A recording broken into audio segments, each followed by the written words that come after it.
Okay, steps 16 and 17 basically have us applying the magnetic closure.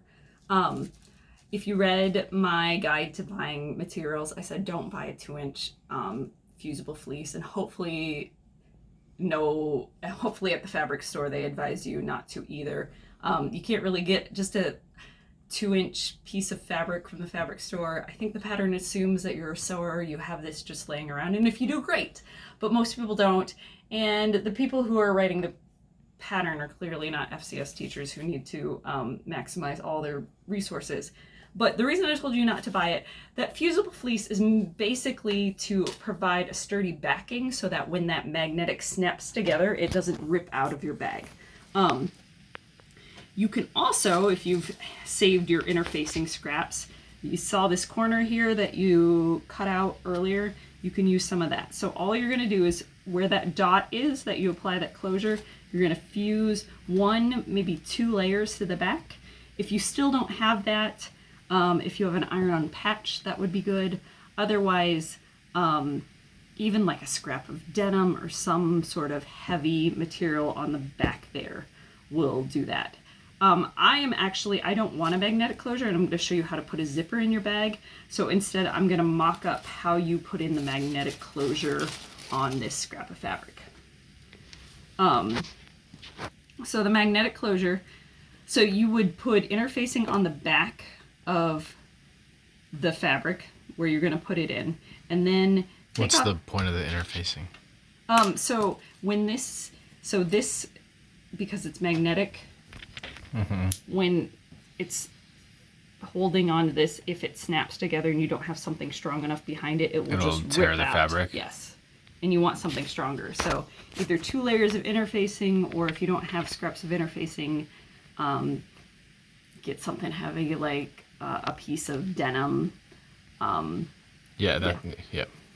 Sorry if that should have been obvious, everybody. No. That's good.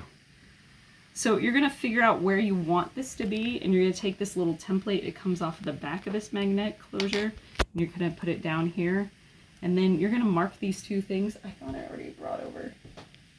What you need is an X-Acto knife. And I thought I already brought one over, but I didn't. So, cut it out. And don't do this on your wood table. I have glass here, so I know I can't cut through it. But you're going to make a little slit in this. And you're going to make a little slit in this side.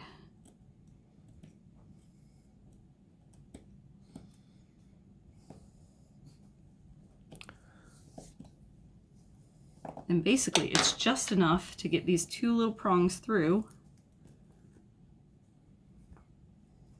Oh, I didn't do a good job. This is a bad blade on this X-Acto knife. Box cutter also works. There's a bunch of things. I can get you a cutting board if that would help.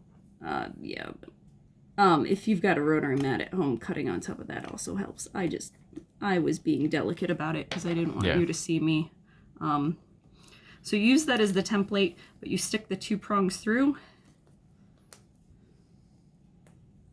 And then you put this on the back, and then you bend these to the side. Nice. So that's one side, and then you repeat with the other on the other side. Now show us the clasping. Oh, I see. Okay, yeah, right. Gotcha. So that's attaching the 1/2 of it. No, you don't need to repeat it. Yeah, so 1/2 goes on one side of the bag, the other half goes on the other side of the bag, and they're the same place, and so they snap together. Yeah.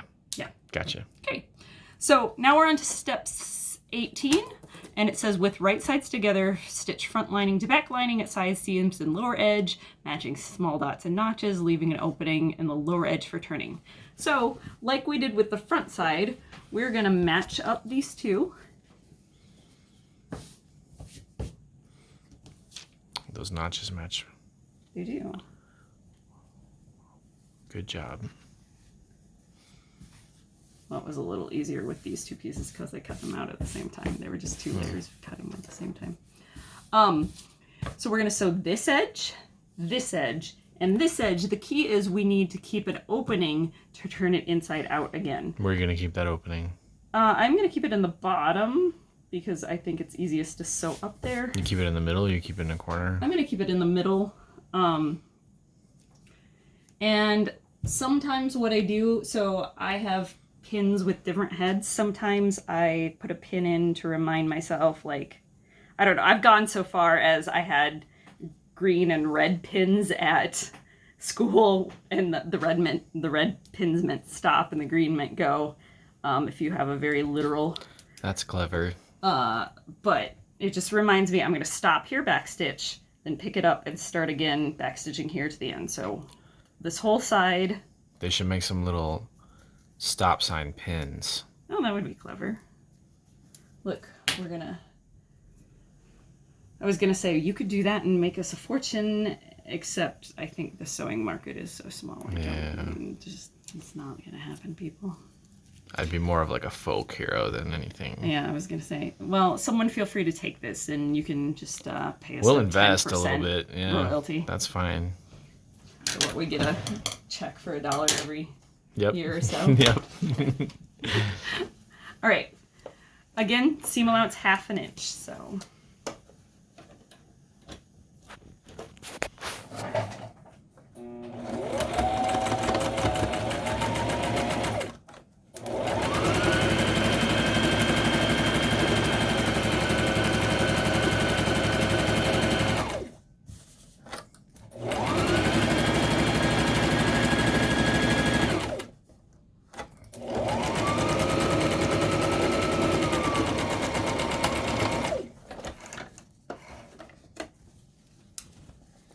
Oh no, I gotta run out of thread. I don't want to wind the bobbin on this video.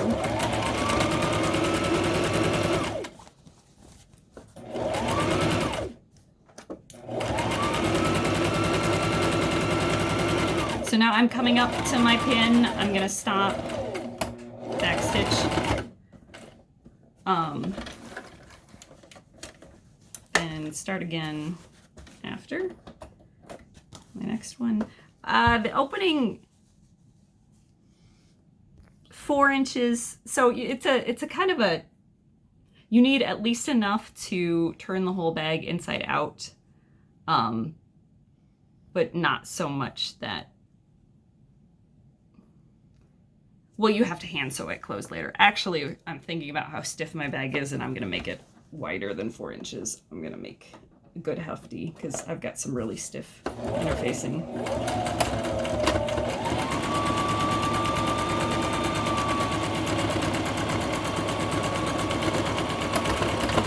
It's just hand sewing later, which is not a big deal.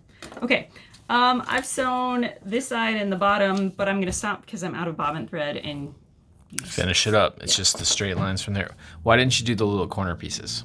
So we're gonna do that. Remember how when the first one, that's the next step. We're gonna open these up. Mm-hmm. Ah, okay. And then they make boxes. Yeah. Gotcha. Next step. Okay. So, yeah. All right, cool.